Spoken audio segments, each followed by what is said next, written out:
မြေပြင်ကိုအကွဲစေတယ်လေပူတွေကသီးရွက်ချောက်တွေကိုလွင့်စင်စေရဲ့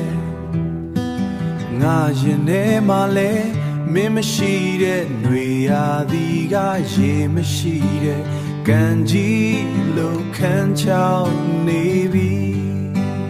အေးမြမှုတွေဝေးခဲ့ပြီအဝေးကတရက်ပင်ထက်မှာအိုးအောင်ငယ်သူ့အဖော်ကိုရှာမတွေ့ပဲတစားစားအော်တယ်အတန်ကအေးမြမှုမရှိပဲပူလောင်နေတယ်ငါရဲ့တန်တာချင်းတွေနဲ့ထပ်တူကြလို့သူလဲတယောက်တည်းပဲလား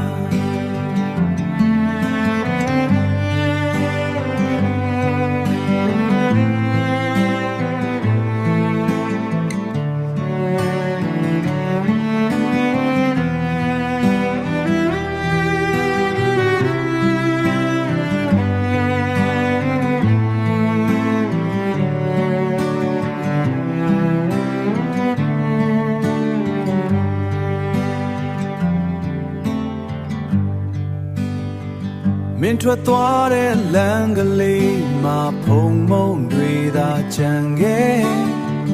ငါလက်ထဲမှာတော့စော်ကစားခဲ့တဲ့ပန်းချောင်းလေးတစ်ပွင့်အချိန်တွေကရက်တမ်းမသွားပဲရှေ့ကိုရွှေ့နေပြီမဲ့ငါနှလုံးသားကတော့အဲ့ဒီနေ့မှတင်ကြံရစ်ခဲ့တယ်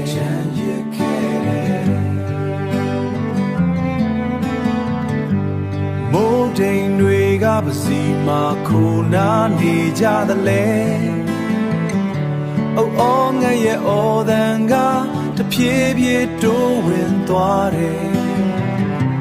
ຫນွေရသကုံရင်မိုးကြလိမ့်မယ်ဆိုပေမဲ့ငါအလွမ်းတွေကတော့ဘယ်တော့မှဆုံးမှာမဟုတ်ဘူးဘယ်တော့မှမဆုံးဘူးအိုးအော်ငယ်လေးရေ